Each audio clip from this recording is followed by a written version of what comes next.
Electric dipole. अब electrostatics में continuation में अगला टॉपिक हम ले रहे हैं इलेक्ट्रिक डाइपोल। इससे पहले हमने इलेक्ट्रिक फील्ड पढ़ा था और उससे पहले हमने इलेक्ट्रिक फोर्स पढ़ा था।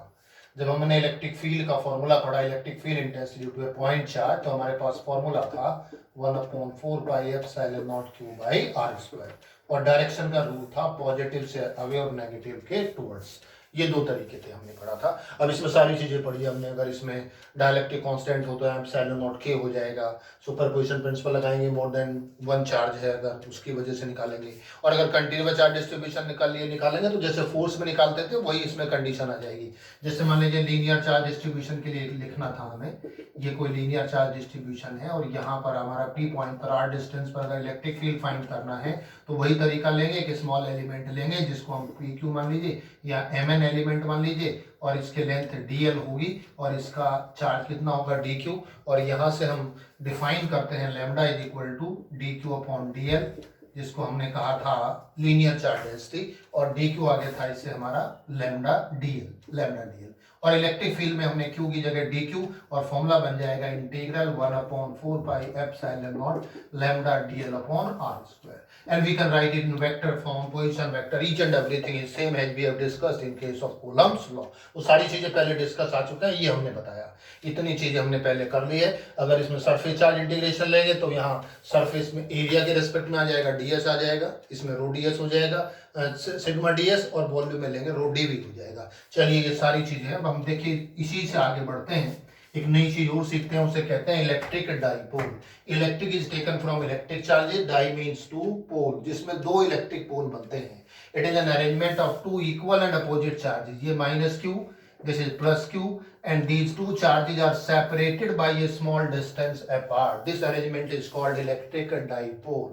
So many examples we have, जैसे HCl का एग्जाम्पल है, HCl है, H2O है, कार्बन डाइऑक्साइड है, कार्बन मोनोऑक्साइड है, ये सब एग्जाम्पल्स आते हैं। किसके लिए एग्जाम्पल्स आते हैं? हमारे लिए इलेक्ट्रिक डाइपोल के एग्जाम्पल्स हैं।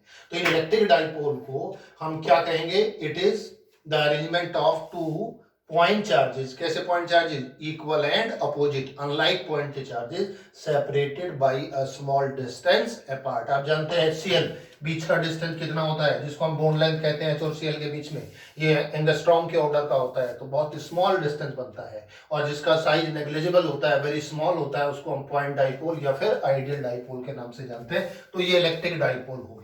अब इस इलेक्ट्रिक डाइपोल की कितनी स्ट्रेंथ होती है उसको हम मेजर करते हैं इलेक्ट्रिक डाइपोल मोमेंट। नई टर्म है इलेक्ट्रिक डाइपोल मोमेंट, और जिसको हम डिफाइन करते हैं charge into distance between the two charges, जिसको हम लेंथ ऑफ द डाइपोल कहते हैं AB। अगर इसके लेंथ 2a है तो ये फॉर्मूला बनेगा Q इंटू 2a, ये फॉर्मूला बन जाएगा। किसका फॉर्मूला बनेगा? It the formula of dipole moment.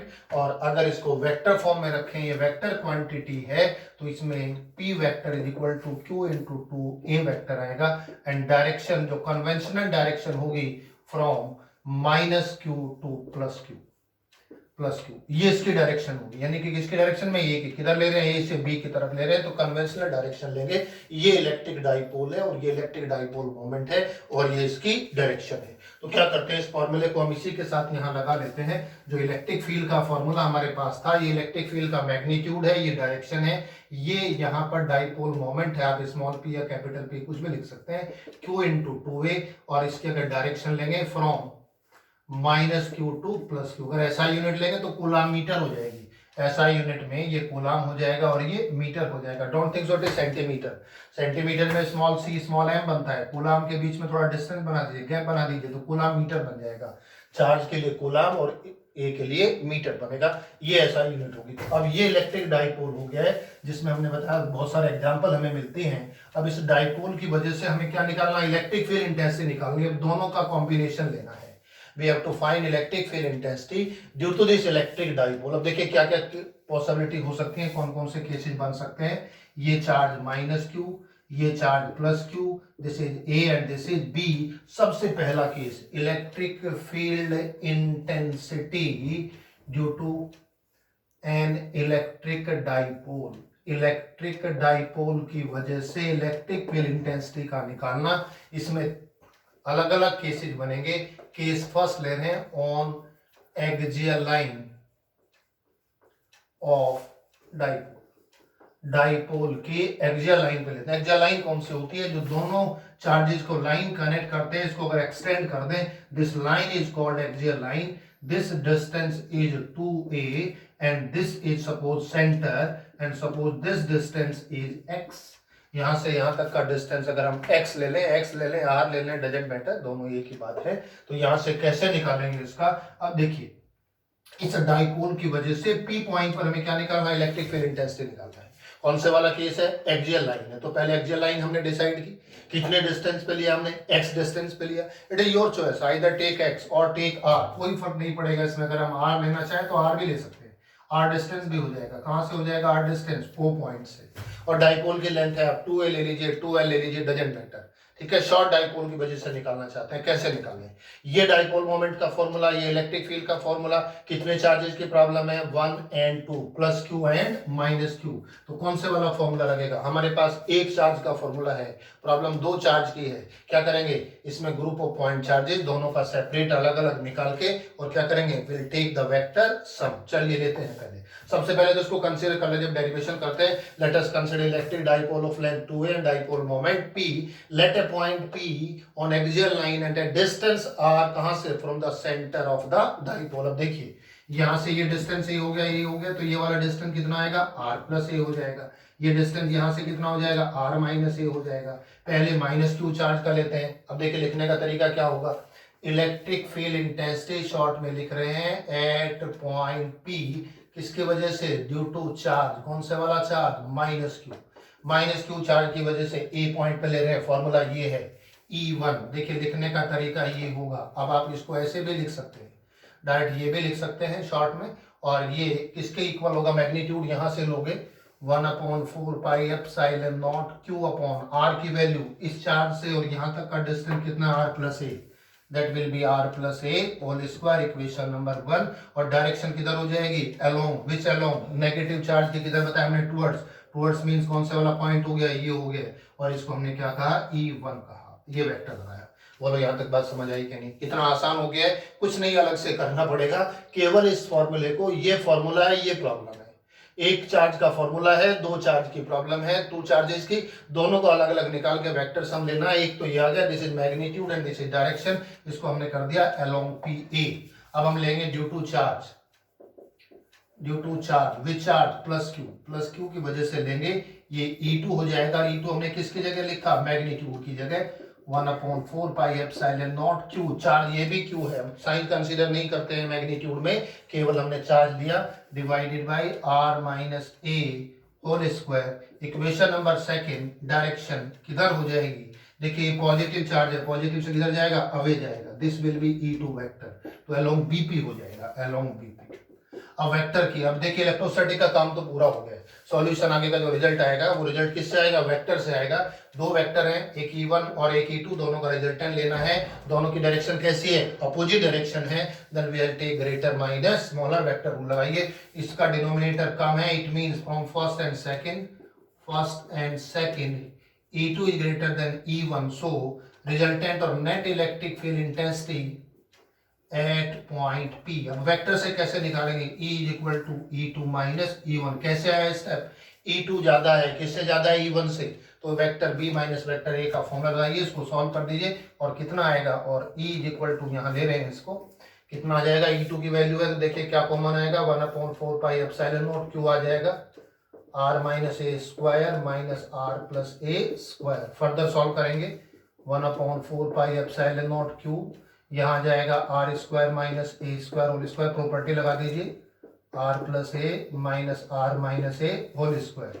और इसको सॉल्व कर देंगे, 4 pi epsilon naught q, a square minus b square, एक बार ऐड करेंगे एक बार सब्ट्रैक्ट करेंगे, ये फॉर्मूला बन जाएगा। और ये होगा r square minus a square power, ये बनेगा। अब देखिए इस q को इसके साथ मिला दीजिए, क्या है यहाँ से? q इंटू 2 है, क्या कहते हैं? Dipole moment. 1/4 pi epsilon naught twice p into r divided by r square minus a square whole square, equation number 3। और किधर आएगा? अलोंग। डायरेक्शन कौन सी होगी? E2 ज्यादा है तो E2 की डायरेक्शन ये हो गया E vector.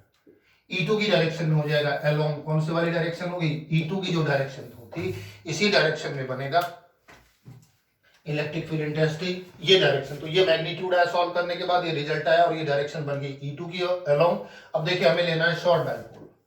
For short dipole, dipole होता ही शॉर्ट है, फिजिकल सिग्निफिकेंस ये है, HCl है। अभी हमने बताया बोन लेंथ बहुत स्मॉल होती है, it mean this R will be very much greater than A, और यहाँ से A को नेग्लेक्ट कर देंगे और ये E एक्सियल लाइन आ जाएगा, इसको एक्सियल भी कह सकते हैं, और ये 1/4 pi epsilon naught 2p, A को नेग्लेक्ट करेंगे, R की पावर 4 डिवाइडेड बाय कितना हो जाएगा, R³ आ जाएगा। ये फॉर्मूला हो गया, और इसको हम ये भी लिख सकते हैं K 2p upon R³, equation number 4, ये फॉर्मूला मैग्नीट्यूड। और डायरेक्शन की स्टैंडर्ड डायरेक्शन क्या है, देखो यहाँ हमने क्या बताया, डाइपोल मोमेंट किधर है, ये वेक्टर की डायरेक्शन लगाई, किसकी डायरेक्शन है, डाइपोल मोमेंट, डाइपोल मोमेंट किधर है, टुवर्ड्स राइट, और इलेक्ट्रिक फील्ड भी किधर आया, टुवर्ड्स राइट, तो ये और ये डायरेक्शन दोनों कैसे हो गई, सेम, तो बेटर ये होगा, हम क्या लिखेंगे, along which vector, p vector, ये डायरेक्शन हो, ये मैग्नीट्यूड हो गया और ये डायरेक्शन होगी। अगर वेक्टर फॉर्म में लिखना हो तो कैसे लिखेंगे, इन वेक्टर फॉर्म, वेक्टर फॉर्म में लिखना तो सबको आना ही चाहिए, जो भी वेक्टर क्वांटिटी है उसको वेक्टर फॉर्म में लिखेंगे। अब देखिए कैसे लिखेंगे इन वेक्टर फॉर्म, इन वेक्टर फॉर्म का ई वेक्टर, ये हो गया एक्सियल लाइन का वेक्टर हो गया, ये एक्सियल हो गया, is equal to 1/4 pi epsilon naught 2p vector upon R³। p vector और e वेक्टर दोनों कैसे हैं, both are in same direction, same direction में है, तो जब p वेक्टर की रिप्रेजेंट करेगा ये वेक्टर फॉर्म हो गया, तो ये हो गया इसका मैग्नीट्यूड, ये होगी इसकी डायरेक्शन, और ये होगी इसकी वेक्टर फॉर्म। इस इक्वेशन को कहेंगे equation number 5। So this is the resultant electric field intensity on axial line of electric dipole. तो दो बातें हमने पढ़ी, पहले इलेक्ट्रिक फील्ड इंटेंसिटी क्या होता है, क्या उसका फॉर्मूला है, ये मैग्नीट्यूड और ये डायरेक्शन। फिर हमने पढ़ा इलेक्ट्रिक डाइपोल क्या होता है, उसका डाइपोल मोमेंट क्या है, डाइपोल मोमेंट का ये फॉर्मूला मैग्नीट्यूड और ये डायरेक्शन। अब इन दोनों को करेक्ट करना है, इस डाइपोल की वजह से इलेक्ट्रिक फील्ड इंटेंसिटी निकालनी है, और हम इसमें अलग अलग केसेज होते हैं, एक्सियल लाइन ले सकते हैं, परपेंडिकुलर वाला ले सकते हैं, जनरल पॉइंट ले सकते हैं। तो पहला हमने सिंपल केस लिया एक्सियल लाइन। एक्सियल लाइन कौन सी होती है, जिसमें दोनों लाइन को कनेक्ट करके एक्सटेंड कर देते हैं ए बी दोनों चार्जेस को, इसको हम एक्सियल लाइन कहते हैं। और यहाँ पी पॉइंट का डिस्टेंस कितना माना आपने, आर मान लिया, आर डिस्टेंस पे निकालना है। प्रॉब्लम कितने चार्जेस की है, दो चार्जेस की है, दो चार्जेस की है, दोनों की वजह से अलग अलग ये फॉर्मूला लगाओ, मैग्नीट्यूड डायरेक्शन, और दोनों का क्या लेंगे, रिजल्टेंट लेकर के सॉल्व कर देंगे, और ये जो रिजल्ट आएगा इलेक्ट्रिक फील्ड इंटेंसिटी आ जाएगी। और फाइनली डाइपोल शॉर्ट होता है, शॉर्ट डाइपोल के लिए अगर निकालना चाहते हैं तो हम यहाँ क्या करेंगे, ए को आर के रेस्पेक्ट में नेग्लेक्ट करके सॉल्व कर देंगे, ये हो जाएगा इलेक्ट्रिक फील्ड इंटेंसिटी।